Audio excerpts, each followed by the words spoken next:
Apakah teknik Pomodoro dapat dilakukan oleh ibu rumah tangga yang memiliki anak usia dini di rumah? Wah, pertanyaan yang menarik ya, sahabat selaras. Teknik Pomodoro populer karena dinilai efektif untuk diaplikasikan pada kegiatan belajar dan juga bekerja.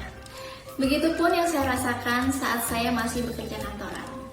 Nah, untuk pekerjaan rumah tangga, saya sendiri menggunakan pendekatan yang sedikit berbeda untuk mengaplikasikan teknik ini.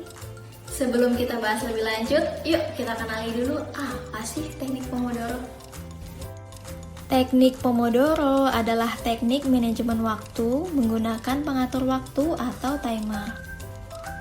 Teknik ini ditemukan oleh Francesco Cirillo pada September 1987 di Italia saat ia belajar untuk menghadapi ujian. Tujuan teknik Pomodoro adalah untuk menyediakan alat atau proses sederhana untuk meningkatkan produktivitas. Saya mengenal teknik Pomodoro sewaktu bekerja karena berdampak efektif terhadap waktu penyelesaian tugas, maka saya terpikir untuk menggunakan teknik ini saat mengerjakan kegiatan rumah tangga. Teknik ini membantu saya untuk fokus dan juga tidak menunda kegiatan rumah tangga seperti menyetrika, mencuci piring, dan lain-lain. Pertama-tama, sahabat selaras dapat menentukan aktivitas apa saja yang harus diselesaikan dalam satu hari.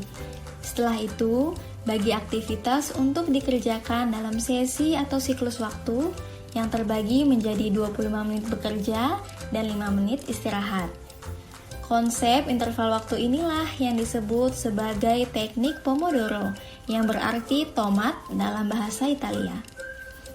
Oh iya, dalam 25 menit waktu bekerja, sahabat selaras tidak boleh melakukan aktivitas lain selain pekerjaan yang akan diselesaikan ya.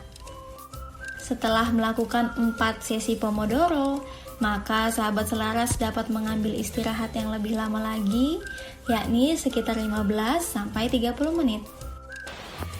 By the way, pada awal menggunakan teknik ini, saya hanya memulai interval dengan waktu yang sangat singkat, yaitu 5-10 menit, sambil mengenalkan konsep blocking waktu kepada anak saya yang masih berusia 3 tahun. Saya pribadi tidak memiliki kendala internal, tetapi saya mengalami kendala eksternal, yaitu interupsi dari anak saat sedang mengerjakan kegiatan di rumah. Ada 3 cara yang selama ini saya lakukan untuk mengatasi kendala eksternal tersebut. Pertama, memastikan kebutuhan anak sudah terpenuhi terlebih dahulu. Seperti sebelum mencuci piring misalnya, saya pastikan anak sudah dalam kondisi kenyang, tidak mengantuk, dan juga sudah terpenuhi kebutuhan afeksi dan juga kebutuhan geraknya. Hal ini dapat dilakukan dengan mengajak anak bermain yang melibatkan permainan motorik kasar, seperti berlari, bersepeda, lompat-lompat, dan sebagainya. Usahakan untuk meminimalkan distraksi saat sedang bersama anak ya, sahabat selaras. Sedangkan untuk kegiatan mensetrika, saya lebih nyaman melakukannya pada saat jam tidur anak. Kedua, melibatkan anak dalam kegiatan mencuci piring dan memberi kegiatan yang sesuai dengan kemampuan usianya. Bagi balita, kegiatan mencuci piring bisa menjadi aktivitas bermain yang cukup menarik loh, sahabat selaras. Untuk balita, kita bisa mintakan mereka membilas alat makan yang terbuat dari bahan yang tidak mudah pecah ya. Ketiga, menghentikan waktu atau pause pada timer jika ada distraksi, lalu melanjutkan kembali aktivitas dengan sisa waktu yang tersedia. Dalam bukunya, Francesco Cirillo menjelaskan bahwa ketika suatu sesi Pomodoro terdistraksi oleh kegiatan lain, kita harus mengulang satu sesi dari awal. Reset the timer. Jadi bukan melanjutkan sesi yang tadi terjeda atau terpause itu ya, sahabat selaras. Tapi ya realitanya bersama toddler kayaknya ada aja sih interupsi out of the box yang mungkin terjadi. Sahabat selaras, teknik Pomodoro sangat membantu saya sebagai ibu rumah tangga untuk menyelesaikan kegiatan rumah tangga sesuai dengan target waktu.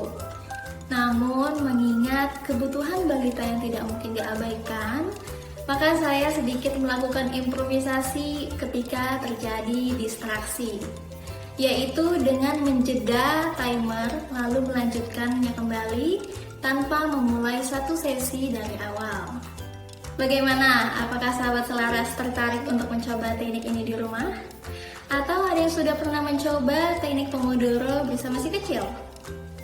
Kalau kamu ada saran atau tips ketika menghadapi interupsi dari si kecil saat mengerjakan tugas di rumah, tulis pengalaman kamu di kolom komen ya. Salam selaras!